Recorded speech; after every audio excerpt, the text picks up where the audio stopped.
Dr. Sage, I hope I'm pronouncing your name right. I think your statistics were very, very useful.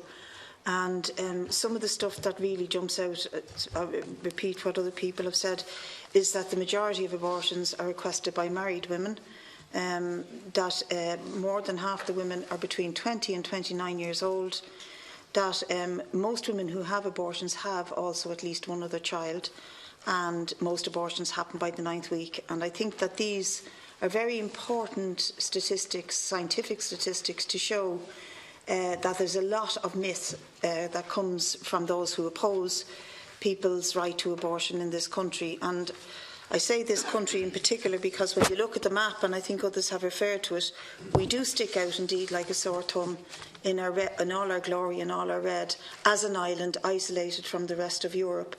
But to ask you the first question, and that is, you said earlier on that we have no way of knowing exactly what the statistics are around Irish women seeking abortions abroad, because a lot of Irish women go to Britain, but a lot of Irish women who go to Britain don't give Irish addresses. That's one issue, and that's probably the same, is probably true of Irish women who go to Holland.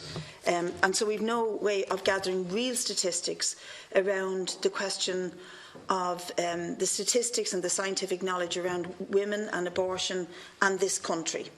And I would like to ask you if you as a scientist feel, I know you're not a health professional, but you inform health professionals, if you would believe that not having absolute correct and full statistical knowledge of how abortion impacts on Irish women is not a good thing for the health of Irish women, for making decisions, for looking at the overall health, for having a full picture of how the reproductive health of Irish women, how it looks and how it's shaped, and how we might inform ourselves as legislators around that not even having knowledge of those full stats is in itself an unhealthy thing as a scientist. And then I'd like to ask Ms. Hochter on the question of the availability of abortion. You talked about the stress and distress of having to exit your own country, be exiled from your own country to obtain an abortion elsewhere, regardless of what the reasons are.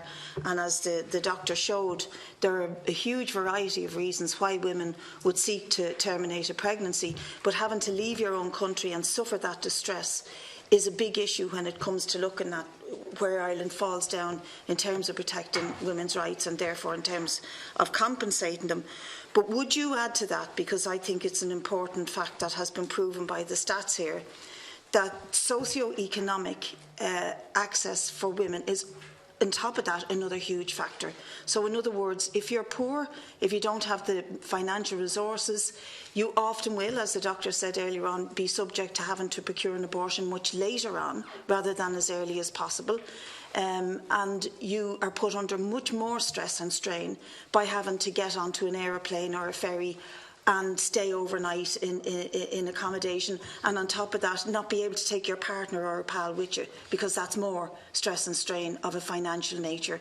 So would you think that the socio-economic element of all of these things that we're looking at in terms of the reasons why women seek an abortion, in terms of what countries allow women access abortion for that reason, is a big element in this?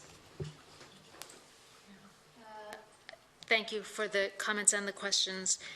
And before I get to what we don't know and how useful it would be to know more where we don't know, I will acknowledge that among those women who go to Britain and do admit that they're from Ireland when they obtain an abortion, we do have statistics on their ages, the gestational age at which they're having the abortion, and a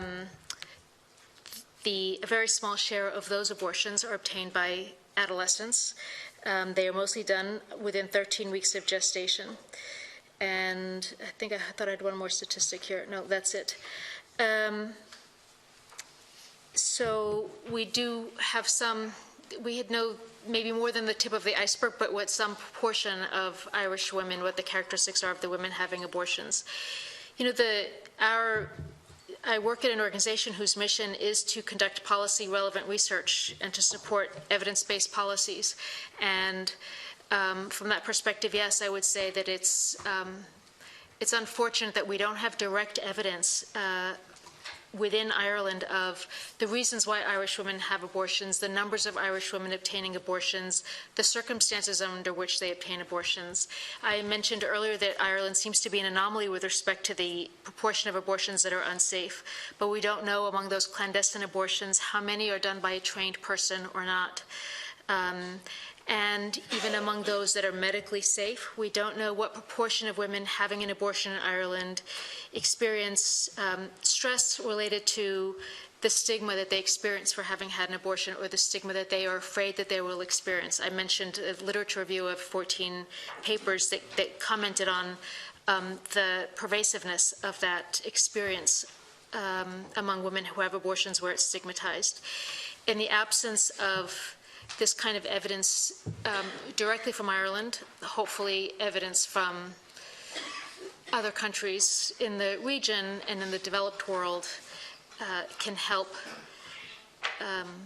us get a sense of the circumstances in Ireland. But to the extent that your question is also a comment, I appreciate your comment that we do need evidence in order to inform policies here and around the world. Quickly, yeah, just on the question of social inequality, failure to take account of her socioeconomic situation and the fact of the difficulties she would have faced in terms of travelling to another country and accessing the services there.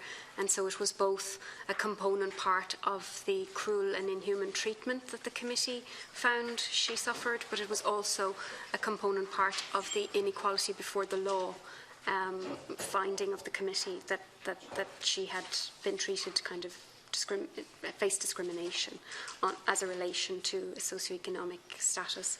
I also would just refer you, and I don't have the exact page number here, but in the WHO guidelines on safe and legal abortion, WHO also specifies very clearly that one of the results of a restrictive abortion law is to create social inequalities. Thank you, Deputy. Deputy Fitzpatrick, 6 minutes altogether.